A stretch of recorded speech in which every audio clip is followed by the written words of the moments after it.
Hello guys, welcome back to my channel. आज मैं आपको टाइप्स ऑफ कंपनीज जो हम कर रहे थे चैप्टर, उसके आगे का टॉपिक स्टार्ट कराने जा रही हूँ। अब देखिए, जो टाइप्स ऑफ कंपनीज हैं, हम कुछ टाइप्स ऑफ कंपनीज जो है बुक में से कर चुके हैं। अगर अभी तक आपने वो वीडियो नहीं देखा है तो आप देख सकते हैं। मैं आपको जो लिंक है प्लेलिस्ट की वो डिस्क्रिप्शन बॉक्स में डाल दूंगी, तो आप वहाँ से जाकर देख लीजिएगा। अब जो हमारा आगे का टॉपिक हम करने जा रहे हैं उसके लिए मैंने नोट्स प्रिपेयर किए हैं। अब जो क्वेश्चन जो आता है इस चैप्टर में से वो कैसे आता है, जो भी मैंने अभी प्रीवियस क्वेश्चन पेपर्स देखे हैं तो उसमें कैसे क्वेश्चन आ रखा है। आपका नॉर्मल क्वेश्चन पूछ लेंगे कि कंपनीज क्या होती हैं, अब बताओ कि काइंड्स ऑफ कंपनीज क्या होती हैं। अब अगर आप काइंड्स ऑफ कंपनीज की बात करें तो बहुत सारे काइंड्स दे रखे हैं, जैसे अभी हम कर रहे हैं ये भी काइंड्स के अंदर ही आ रहा है। ये देखिए, ये सारा जो है काइंड्स के अंदर ही आता है। आपके टोटल 6 काइंड्स एक तरीके से दे रखे हैं, आपको वन बाय वन सब कुछ एक्सप्लेन करना पड़ेगा अगर इस तरह से क्वेश्चन आपका आता है तब। ठीक है, तो यहाँ तक तो मैंने आपको बुक में से ही करा दिया, क्योंकि यहाँ ऐसा कुछ था नहीं कि आप समझ नहीं पाएंगे, या ऐसा नहीं था कि बहुत ज़्यादा मटेरियल दे रखा है। तो ओनरशिप से बहुत ज़्यादा वास्ट में मटेरियल दे रखा है। अगर आप यहाँ पे 2 मार्क्स के अकॉर्डिंग भी सबको लिखते हैं तो भी आपका 16 मार्क्स का क्वेश्चन आराम से हो जाएगा। तो आपने क्या करना है, अगर इस तरह का क्वेश्चन आपको आता है कि टाइप्स ऑफ कंपनीज बताइए, काइंड्स ऑफ कंपनीज बताइए कंपनी की डेफिनेशन के बाद, तो एक तो पहली बात कि आप कंपनी की डेफिनेशन बताएंगे, कैरेक्टरिस्टिक्स उसके बताएंगे, ज़रूर बताने हैं वो। उसके बाद आप काइंड्स ऑफ कंपनीज पर आएंगे। काइंड्स ऑफ कंपनीज में सारे एक्सप्लेन करेंगे according to the 2 marks question. अब जो मटीरियल मैं आपको नोट्स में दे रही हूँ वो जो मटेरियल है वो सारा 2 मार्क्स के अकॉर्डिंग से भी ज़्यादा ही है। अगर आप इतनों ये जितने भी क्लासिफिकेशन से आगे के इतना भी अगर आप कर लेते हैं तो आप आराम से क्वेश्चन अटेम्प्ट कर सकते हैं, चाहे वो आपका 16 मार्क्स का क्वेश्चन आए, चाहे वो आपका 2 मार्क्स का क्वेश्चन आए। इनमें से 2 मार्क्स के क्वेश्चन भी बहुत सारे बनते हैं, और कह नहीं सकते, ऑलमोस्ट आप ये कह सकते हो कि कोई सी भी कंपनी आपसे पूछ सकते हैं। ठीक है, तो 2 मार्क्स का क्वेश्चन भी इसी से ही हो जाएगा और 16 मार्क्स का क्वेश्चन भी इसी से ही आप आराम से अटेम्प्ट कर लोगे। अब जो हम स्टार्ट करने वाले हैं टॉपिक, वो हमारा है classification on the basis of ownership. ये वाला जो टॉपिक है अब आज हम स्टार्ट करेंगे। स्टार्ट करने से पहले अगर अभी तक आपने चैनल को सब्सक्राइब नहीं किया है तो सब्सक्राइब कर दीजिए, बेल आइकन को प्रेस करना ना भूलें, जिससे आने वाली न्यू वीडियोस की नोटिफिकेशंस आपको टाइम पर मिल जाएंगी। ठीक है, अब जो हमारा ओनरशिप का पॉइंट है क्लासिफिकेशन, ये 3 टाइप्स में आप डिवाइड करते हैं। पहला होता है गवर्नमेंट कंपनी, दूसरा होता है होल्डिंग कंपनी, और थर्ड वन होता है subsidiary company, and fourth one भी होता है इसमें एसोसिएट कंपनी।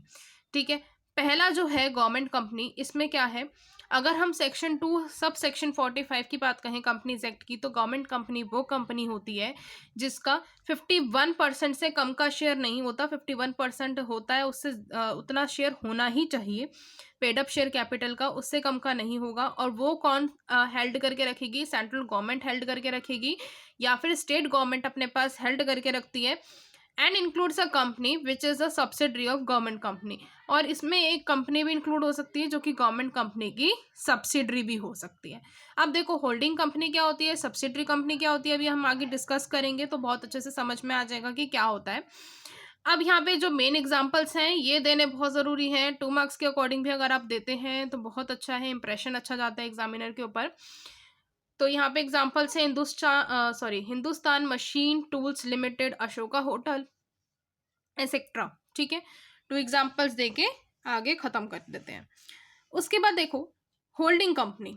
अब ये जो होल्डिंग कंपनी क्या है, होल्डिंग कंपनी का जो बुक में आपको डेफिनेशन दे रखा है वो बहुत अजीब सा है, समझ में आने वाला नहीं था। ठीक है, तो ये डेफिनेशन अब इसी तरह से अगर आप लिख देते हैं तो बहुत वैल्यू फॉर मनी कह दो बेशक, ठीक है, बहुत अच्छी बात है, बिल्कुल सही रहेगी डेफिनेशन, परफेक्ट डेफिनेशन है। अब देखो, कंपनी जो है वो होल्डिंग कंपनी तब होगी एक कंपनी जब वो कंपनी जो होल्डिंग कंपनी है वो composition of board of directors of other company, यानी कि कंपनी का बोर्ड ऑफ डायरेक्टर उसके कंपोजिशन संभाल रही है दूसरी कंपनी के। अब देखो होल्डिंग कंपनी होता क्या है, ध्यान से समझना, मैं एग्जांपल आपको देती हूँ एक। अगर मान लो एक पर्सन है ए, ठीक है, और दूसरा आपका जो पर्सन है वो है बी। ये वाला जो ए पर्सन है ये मान लो ये है आपकी होल्डिंग कंपनी। अब कैसे होल्डिंग कंपनी, ध्यान से सुनना। इस ए पर्सन, ये जो ए पर्सन है, ये बी कंपनी का सारा मैनेजमेंट देखता है, उसके हाथ में सारा कंट्रोल है इस कंपनी का। ये इसका बोर्ड ऑफ डायरेक्टर्स, सारे जितने भी अफेयर्स हैं ये वाले कंपनी देखता है। ठीक है, ए कंपनी बी कंपनी के सारे अफेयर्स देखती हैं।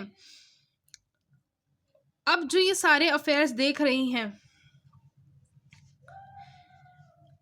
तो ये वाली जो कंपनी होगी ए कंपनी, इसको हम होल्डिंग कंपनी बोलेंगे। इसका मतलब है कि इसने सब कुछ अपने पास हेल्ड करके रखा हुआ है।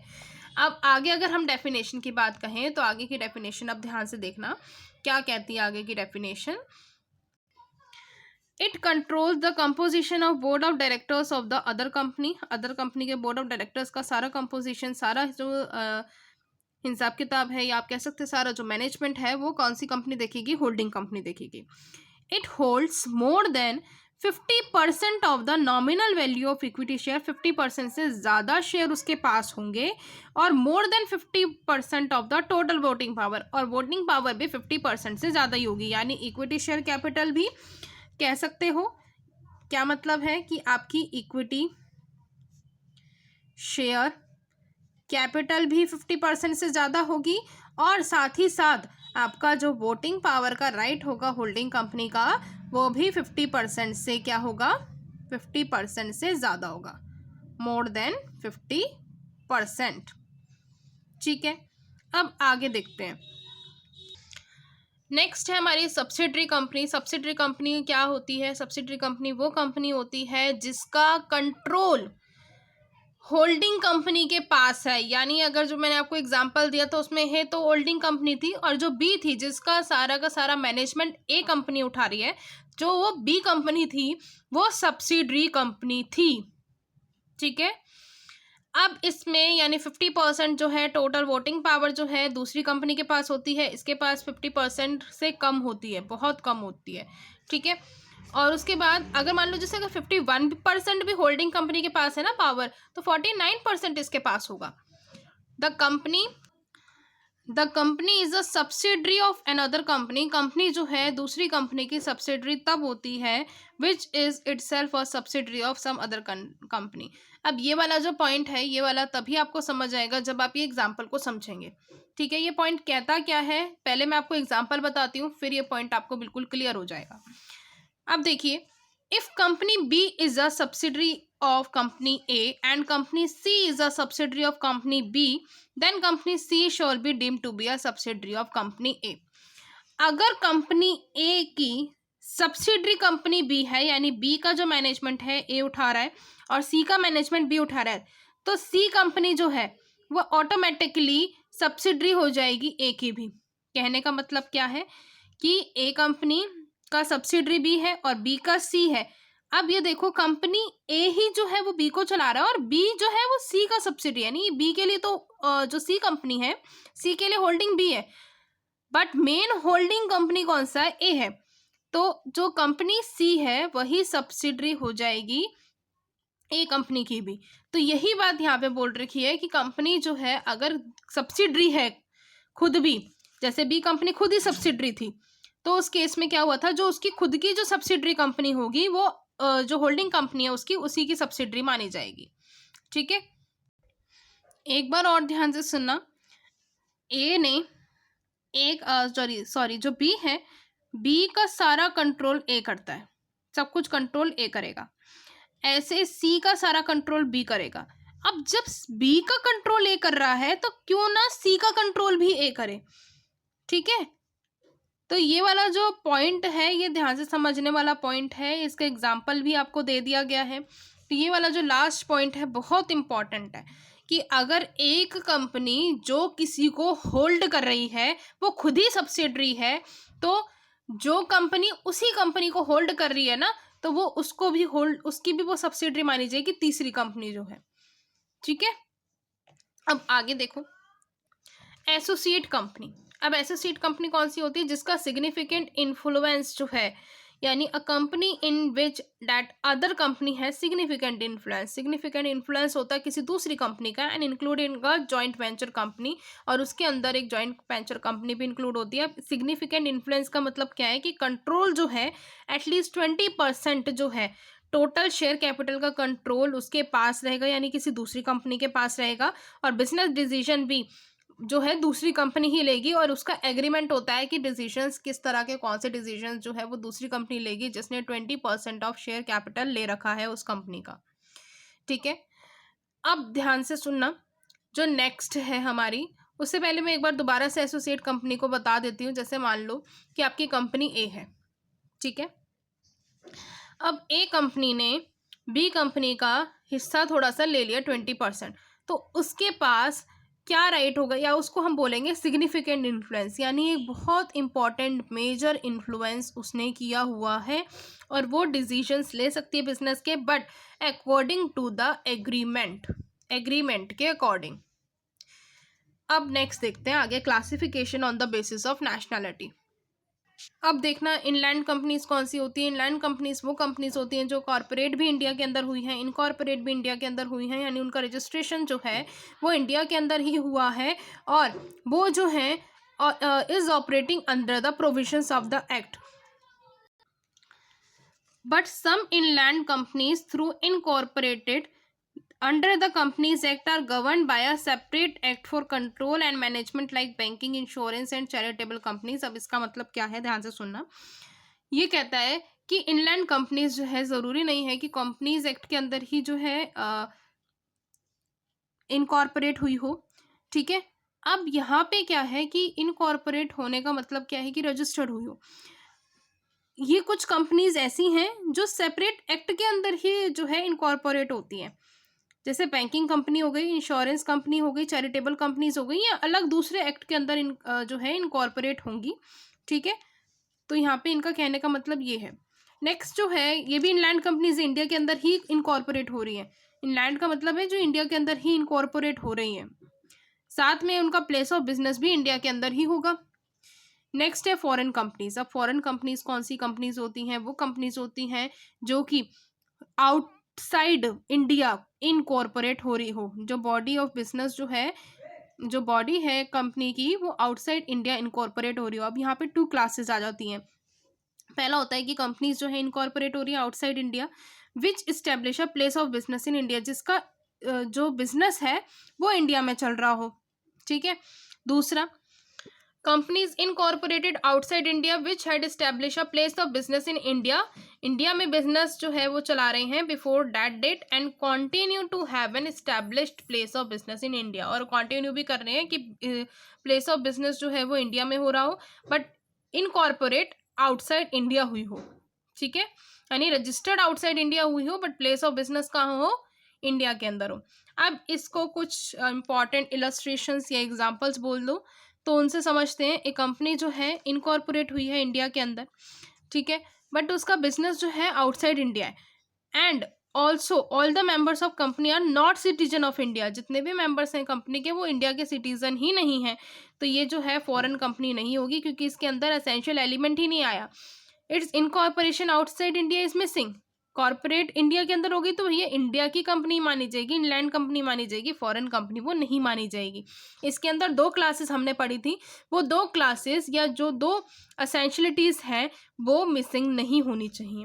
अगर हम दूसरा केस देखें, दूसरा एग्जाम्पल देखें, तो क्या है कि एक कंपनी है इंडिया से बाहर तो इनकॉर्पोरेट हुई है, and carries on it's business India, business में इंडिया जो बिजनेस है वो इंडिया में कर रही है, while its all members are citizen of India, India की सिटीजन है, तो यहाँ पे ये फॉरेन कंपनी मानी जाएगी, क्योंकि इसके जो दोनों एलिमेंट्स हैं वो फुलफिल होते हैं। पहला एलिमेंट की इनकॉर्पोरेट होनी चाहिए आउटसाइड इंडिया, और दूसरा एलिमेंट की बिजनेस जो है वो इंडिया के अंदर ही कैरी ऑन करे। फिर नेक्स्ट है कि एक कंपनी मान लो जो है इनकॉर्पोरेट हुई है इंग्लैंड में, और बिजनेस जो है इंडिया में चला रही है, बल्कि इसके सारे मेंबर्स जो हैं वो इंडिया के ही सिटीजन हैं, तो ये भी फॉरेन कंपनी नहीं कहलाएगी, क्योंकि यहाँ पे both the elements are required, दोनों एलिमेंट्स होने चाहिए। एक तो फॉरेन कंपनी है तभी कहलाती है, एक तो इनकॉर्पोरेशन आउटसाइड इंडिया होना चाहिए, और बिजनेस जो है वो कैरी करे इंडिया के अंदर, तो वो यहाँ पे जो है प्रेजेंट नहीं है। उन्होंने ये बोला ही नहीं है कि carriage on business in India while, जबकि उसके सारे मेंबर्स ही कौन से हैं। एक मिनट, ये वाला एग्जाम्पल बेटा सही नहीं है, मैं इसको ठीक कर देती हूँ। Carriage on business in England करिए इसको, ठीक है। इंग्लैंड में ही बिजनेस कर रही है, बेशक उसके इंडिया की सिटीजन है या फिर सिटीजन्स जो हैं वो मान लीजिए इंग्लैंड के ही हैं सारे, ठीक है। तो यहाँ पे क्या होगा कि सब कुछ बाहर का है, तो ये फॉरेन कंपनी तब भी नहीं कहलाएगी क्योंकि बिजनेस जो है वो इंडिया के अंदर ही होना चाहिए। तो यहाँ पे एग्जाम्पल में कुछ प्रॉब्लम थी, इसको ठीक कर लेना। अब हमारी है नेक्स्ट जो है वो हमारी है अदर कंपनीज। अदर कंपनीज में सबसे पहला आता है हमारे पास मल्टीनेशनल कंपनी। मल्टीनेशनल कंपनी कौन सी कंपनी होती है? ये वो कंपनी होती है जिसका बिजनेस ऑपरेशंस जो है बहुत सारी कंट्रीज के अंदर होते हैं, बट उसका जो हेड क्वार्टर होता है या मेन सेंट्रल ऑफिस होता है, यहाँ पे आप सेंट्रल ऑफिस भी लिख सकते हैं और साथ में आप लिख सकते हैं हेड क्वार्टर, ठीक है। उसका जो मेन हेड क्वार्टर होता है वो एक कंट्री के अंदर होता है, बट वो सारी कंट्रीज को एक तरीके से, जो सारी कंट्रीज हैं उसके ब्रांचेस खोलती हैं अलग अलग कंट्रीज के अंदर अपनी, और उनका सारा मैनेजमेंट देखती हैं। तो ये वो होती है मल्टीनेशनल कंपनीज। अब यहाँ पे जो मल्टीनेशनल कंपनीज, अगर हम इंडियन कंपनीज की बात करें कि इंडियन में कौन सी मल्टीनेशनल कंपनीज हैं, तो वो है रिलायंस इंडस्ट्रीज हो गया, आपकी टाटा मोटर्स हो गया, विप्रो हो गया, इन्फोसिस हो गया या नोकिया हो गया। नेक्स्ट है डिफंट कंपनी। अब जो ये डिफंट कंपनी है, ये कौन सी कंपनी है? ये जो है अपना बिजनेस या जो है वो ऑपरेट नहीं करती, कैरी नहीं करती है, ठीक है। उसके पास कोई भी एसेट नहीं होती, लायबिलिटी नहीं होती। अब इसका मतलब क्या है? यानी कि एक ऐसी कंपनी जिसने रजिस्टर तो करा दिया बट 1 साल के अंदर अंदर अपना बिजनेस स्टार्ट नहीं किया, ठीक है। या ये वो कंपनी होती है जिसने अपना जो बिजनेस है, बिजनेस एक्टिविटी जो है वो लास्ट 2 फाइनेंशियल ईयर्स तक रजिस्ट्रार ऑफिस में सबमिट ही नहीं कराया कि उन्होंने किया क्या है एक्चुअली में, ठीक है। और ये जो है अब रजिस्ट्रार ऑफिस में उसने सबमिट ही नहीं कराया, बिजनेस स्टार्ट ही नहीं किया है, 1 ईयर कुछ भी डाटा नहीं दिया रजिस्ट्रार ऑफ कंपनीज को। तो जो रजिस्ट्रार ऑफ कंपनीज है उनके पास ये राइट होता है under the section 248 companies act के तहत कि वो डिलीट कर सकती है उन कंपनी का name register of the company से, कंपनी के रजिस्टर में से। अब यहाँ पे एक बात और आती है, वो कंपनी का नेम ऐसी जो है डिलीट कर देगी? ऐसा नहीं होता है। जो रजिस्ट्रार ऑफ कंपनीज होते हैं वो क्या करते हैं, उनको एक एप्लीकेशन भेजते हैं, एक लेटर भेजते हैं कि हम आपका, अगर अभी तक आपने नहीं कराया है तो ये जो फाइनेंशियल ईयर की स्टेटमेंट्स होती हैं वो कंप्लीट कराइए, हमारे पास सबमिट कराइए। तो इसके लिए वो एक एप्लीकेशन बोलिए या लेटर बोलिए वो भेजती हैं इन कंपनीज के पास, डिफंट कंपनीज के पास। बट अगर डिफंट कंपनीज जैसे 1 मंथ का एटलीस्ट टाइम होता है, अगर उनका रिप्लाई नहीं आता तो 14 डेज के अंदर अंदर वो दोबारा भेजती हैं।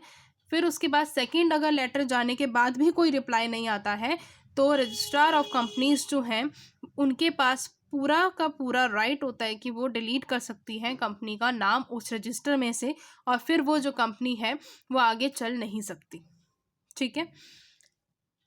उसके बाद है अनरजिस्टर्ड कंपनीज और इलीगल एसोसिएशंस। अब यहाँ पे अनरजिस्टर्ड कंपनी और इलीगल एसोसिएशन कौन सी होती हैं? ये वो एसोसिएशन होती हैं जहाँ पे 20% से ज़्यादा मेंबर अगर होने लग गए। जैसे कंपनीज एक्ट के अंदर मना किया गया है कि अगर कोई भी कंपनी है तो उसके अंदर 20% से ज़्यादा मेंबर नहीं होने चाहिए, 10 जो है बैंकिंग बिजनेस के अंदर नहीं होने चाहिए, और उसके बाद अगर ज़्यादा हो भी गए उसके बाद भी वो बिजनेस कैरी ऑन कर रही है बिना किसी रजिस्ट्रेशन के। अनरजिस्टर्ड का मतलब है बिना किसी रजिस्ट्रेशन के, तो वो इलीगल कंपनीज हैं। वो कंपनीज जो है कंपनीज एक्ट के अकॉर्डिंग इलीगल बिजनेस को रन अप कर रही हैं, ठीक है। The association is not registered as a company. Company के तहत जैसे कंपनी एक्ट के तहत उन्होंने अभी तक अपने आप को रजिस्टर्ड ही नहीं कराया है, और ना ही वो सारे इंडियन लॉ के जो प्रोविजंस हैं, जो रूल्स रेगुलेशंस हैं वो मान रही हैं। तो ये वाली जो कंपनीज होती हैं ये होती हैं इलीगल कंपनीज या फिर अनरजिस्टर्ड कंपनीज।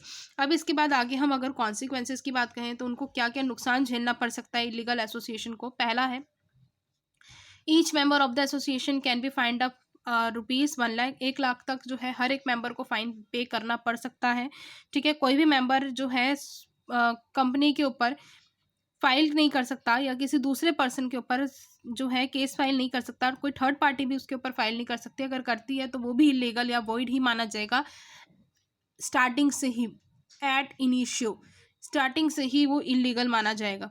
थर्ड पार्टी जो है वो भी फाइल नहीं कर सकती एसोसिएशन के ऊपर, इस एसोसिएशन के ऊपर अगर उसके मेंबर्स ने जो है कॉन्ट्रैक्ट ब्रीच किया है। क्यों? क्योंकि ये इलीगल है। अगर क्योंकि यहाँ पे अगर वो कॉन्ट्रैक्ट में या एग्रीमेंट में भी एंटर करते हैं तो वो स्टार्टिंग से ही इलीगल है।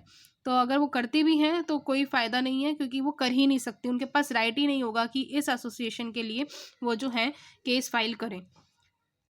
कोई भी लीगल एक्शन नहीं लिया जा सकता अगर पार्टी जो है किसी भी लॉस से सफ़र करती है when dealing with such an association, इस एसोसिएशन से अगर वो डील कर रही हैं तब। ठीक है। उसके बाद है हमारा इन्वेस्टमेंट कंपनी। इन्वेस्टमेंट कंपनी कौन सी कंपनीज होती हैं? ये वो कंपनीज होती हैं जिनका प्रिंसिपल बिजनेस यानी मेन बिजनेस जो होता है स्टॉक को एक्वायर करना, स्टॉक या शेयर्स को एक्वायर करना, डिबेंचर्स या अदर सिक्योरिटीज़ को एक्वायर करना, यही उनका जो है मेन बिजनेस होता है।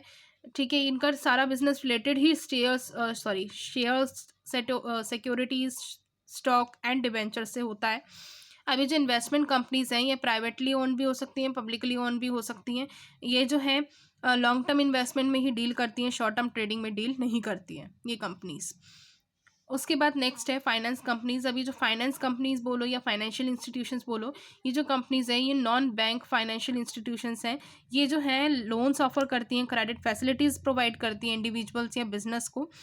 ये जो है डिपॉजिट एक्सेप्ट नहीं करती जैसे कि ट्रेडिशनल बैंक्स करते हैं, बट उसकी जगह पे ये क्या करती हैं, कैपिटल रेज करती हैं दूसरे सोर्सेज से।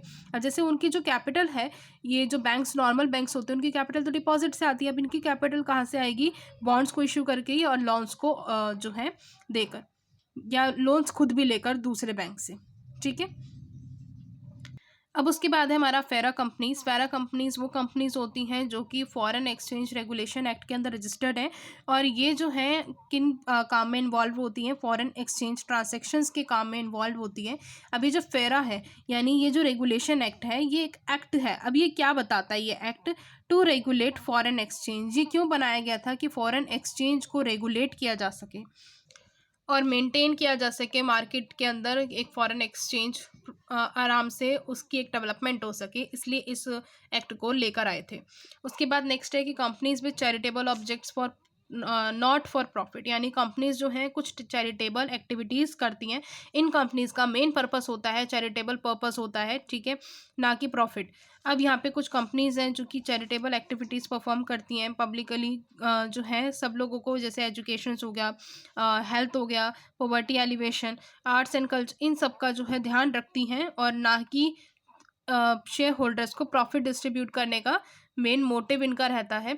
सिर्फ इनका मेन मोटिव होता है कि एक चैरिटी टाइप काम करना, दूसरों को हेल्प करना, ठीक है, ना कि प्रॉफिट्स का। तो इस वजह से इस कंपनी का नाम भी क्या है? Companies with charitable objects not for profit rather than to make profits for shareholders. ये सारे काम करेंगी बट उनको प्रॉफिट्स शेयर होल्डर्स को नहीं देना पड़े, इतना प्रॉफिट्स ना अर्न करें।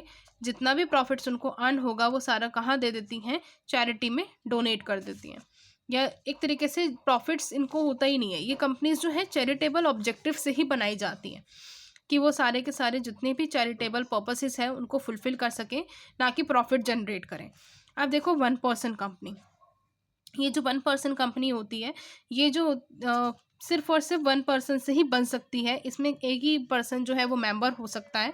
तो ये ऐसी कंपनी होती है, ये कंपनी जो है एक तरीके से न्यूली लॉन्च्ड बोलो, या आप कह सकते हैं कि एक नया टाइप ऑफ कंपनी जो है कंपनीज एक्ट ने इंट्रोड्यूस किया था 2013 के अंदर ही। और इसके फीचर्स क्या हैं कंपनीज के? ये जो है इसमें 1% जो है इनकॉर्पोरेट करा सकते हैं, बट ये जो होती है हमेशा प्राइवेट लिमिटेड कंपनी होगी, पब्लिक कंपनी नहीं हो सकती। उसके बाद it can only 1 member at any point of time, कभी भी होगा लेकिन एक ही मेंबर होगा, और एक ही डायरेक्टर भी होना चाहिए। अगर 2 डायरेक्टर हो गए तो 1% कंपनी कभी भी नहीं मानी जाएगी, ठीक है, बल्कि ये जो है उसके रूल्स को तोड़ेगी 1% कंपनी के। तो यहाँ पे मेंबर भी एक ही होना चाहिए और डायरेक्टर भी एक ही होना चाहिए। अब आगे देखो स्मॉल कंपनी। अब जो कंपनी है वो स्मॉल कंपनी कब होती है? That is privately owned and operated with a small number of employees. यानी जो है प्राइवेटली ओन्ड हो रही है, यानी कि प्राइवेट कंपनीज जो हैं वही चला रहे हैं, प्राइवेट इंस्टीट्यूशंस ही चला रही हैं इस कंपनी को, और ये स्मॉल नंबर ऑफ एम्प्लॉयज़ होते हैं इस कंपनी के अंदर। वॉल्यूम ऑफ सेल्स भी कम होता है। ये भी एक न्यू कॉन्सेप्ट जो है कंपनीज एक्ट ने इंट्रोड्यूस किया था 2013 के अंदर। अब इसका क्या होना चाहिए? Minimum paid up share capital कितनी होनी चाहिए? 50 लाख और 5 करोड़ मैक्सिमम हो सकती है। मिनिमम टर्नओवर कितना होना चाहिए? वो 2 करोड़ होना चाहिए, और मैक्सिमम 20 करोड़ हो सकता है। उसके बाद नेक्स्ट है फीचर्स। अगर हम बात करें फीचर्स की, तो यहाँ पे सिर्फ प्राइवेट कंपनी ही जो है स्मॉल कंपनी को खोल सकती है। उसके बाद होल्डिंग कंपनी या सब्सिडरी कंपनी या चैरिटेबल कंपनी ये कंपनी जो है स्पेशल एक्ट से गवर्नड हुई है, स्पेशल एक्ट के तहत खुली है, तो उस केस में ये जो है क्लासीफाई कंपनी के अंदर नहीं आएंगे, सॉरी क्लासीफाई नहीं हो पाएंगे स्मॉल कंपनी के अंदर। उसके बाद नेक्स्ट जो है वो है हमारा डोरमेंट कंपनी। डोरमेंट कंपनी कौन सी कंपनी होती है? ये वो कंपनी होती है जिसकी जो बिजनेस एंटिटी है वो रजिस्टर्ड हो रखी है, बट ये जो है किसी भी तरह का ट्रेडिंग बिजनेस नहीं कर रही है, कोई बिजनेस ऑपरेशंस नहीं कर रही हैं पूरे साल के अंदर, ठीक है, ड्यूरिंग द स्पेसिफाइड पीरियड या फिर टिपिकली द फाइनेंशियल ईयर। पूरे साल के अंदर ये कोई भी बिजनेस नहीं करेंगी, कोई ट्रेडिंग एक्टिविटी नहीं करेंगी, ये सिर्फ रजिस्टर्ड होकर रहेंगी कंपनी, तो इनको हम बोलते हैं डोरमेंट कंपनी। उसके बाद it has to fulfil certain legal obligations, कुछ लीगल ऑब्लिगेशंस इनको फुलफिल करनी पड़ती है, जैसे कि फाइनल अकाउंट्स जो हैं या कंफर्मेशन स्टेटमेंट जो है वो रिलीवेंट अथॉरिटीज़ को इनको प्रोवाइड करनी ही पड़ेंगी। ये कंपनीज जो हैं वो पब्लिक कंपनी भी हो सकती हैं, प्राइवेट कंपनी भी हो सकती हैं, 1 पर्सन कंपनी भी हो सकती है। अभी जो डोरमेंट कंपनी है ना, ये बहुत एक एक्सीलेंट एडवांटेज जो है प्रोमोटर्स को प्रोवाइड करती हैं। क्यों? क्योंकि ये जो है ना रिटेन करके रखती हैं एसेट्स को होल्ड करके रखती हैं, तो ये बहुत एक स्पेशल एडवांटेज जो है प्रमोटर्स को देती हैं कि ये जो है उनकी एसेट्स हो गई या उनकी जो इंटेलेक्चुअल प्रॉपर्टीज़ होती हैं उनको अपने अपने पास रख लेती हैं, ठीक है। तो जैसे बाद में इस्तेमाल कर सकते हैं जो प्रमोटर्स होते हैं। प्रमोटर्स क्या हैं कि जैसे एक एग्जांपल यहाँ पे है कि अगर प्रमोटर ने मान लो एक लैंड खरीदनी थी, वो सोच रहा था कि लैंड खरीद लूँ अपने फ्यूचर प्रोजेक्ट के लिए, और इस समय वो जो लैंड है वो बहुत सस्ती मिल रही है, बाद में वो महंगी हो सकती है, तो उसने क्या किया, वो लैंड अपने परचेज कर ली और किसके पास सेफ रख ली, डोरमेंट कंपनीज के पास। जब भी वो आगे फ्यूचर में यूज़ करना चाहेगा, फ्यूचर में जो भी उसका प्रोजेक्ट है उसमें यूज़ करना चाहेगा, तो वो यूज़ कर सकता है डोरमेंट कंपनी के थ्रू, ठीक है। तो डोरमेंट कंपनी क्या होती है कि किसी की भी एसेट या इंटेलेक्चुअल प्रॉपर्टीज जो हैं उनको होल्ड करके रखती हैं। इनका जो मेन मोटिव होता है ये सिर्फ एसेट्स वगैरह को होल्ड करने का होता है, ना कि कोई ट्रेडिंग बिजनेस, ना ही कोई बिजनेस ऑपरेशंस को चलाने का होता है। तो ये बात आपने ध्यान रखनी है, बहुत इंपॉर्टेंट है ये चीज़, ठीक है। ये केवल एक ऐसी कंपनी है जो रजिस्टर्ड भी होती है बट काम नहीं करती, यह सिर्फ होल्ड करके रखेगी एसेट्स या इंटेलेक्चुअल प्रॉपर्टीज़ को। उसके बाद नेक्स्ट है हमारी प्रोड्यूसर कंपनी। अब ये जो प्रोड्यूसर कंपनी से नाम से ही पता चल रहा है कि प्रोड्यूसर से रिलेटेड कंपनी है, जितने भी प्रोड्यूसर्स होंगे सेम फील्ड के, वो एक कंपनी खोल देंगे और जिससे क्या होगा, उनको बेनिफिट मिलेगा अपनी प्रोडक्शन को इम्प्रूव करने का, बार्गेनिंग पावर को इम्प्रूव करने का। तो यहाँ पे क्या हो जाता है कि ये एक ऐसे प्रोड्यूसर्स होते हैं जो कि अपना एक सेट ऑफ ग्रुप बना लेते हैं और एक कंपनी को इस्टेब्लिश कर लेते हैं और रजिस्टर करा लेते हैं कंपनीज एक्ट के अंदर, ठीक है। इसका स्ट्रक्चर कहाँ कहाँ आपको कॉमनली देखने को मिल सकता है, किन सेक्टर्स में? एग्रीकल्चर, डेयरी एंड हैंडीक्राफ्ट्स के सेक्टर में। तो आज जो हमने ये सब सारे टाइप्स ऑफ कंपनीज किए थे, ये सारे टाइप्स ऑफ कंपनीज यहाँ पर फिनिश भी हो जाता है आपका चैप्टर। अब जो हम नेक्स्ट चैप्टर करेंगे वो हम करेंगे प्राइवेट कंपनी का, छोटा सा चैप्टर है, बहुत आसान भी है, ठीक है। अब यहाँ तक जो है हमने टाइप्स ऑफ कंपनीज कर लिया। अगर मैं बात कहूँ कि फर्स्ट यूनिट की, तो अगर आप नॉर्मली इस चैप्टर को कर रहे हैं, तो अगर स्टार्टिंग की वीडियो किसी ने स्किप की हुई है तो आपको नहीं पता लग पाया होगा कि मैंने क्या बताया था कि आपको किस तरह से इसको प्रिपेयर करना है। तो आप पहले स्टार्टिंग की वीडियो ज़रूर देखें। अगर आपको वीडियो पसंद आई हो तो लाइक करें, शेयर करें और चैनल पे कमेंट करें, वीडियो पे कमेंट करें कि कैसा रहा आज का सेशन। चलिए मिलते हैं नेक्स्ट वीडियो में, बाय बाय।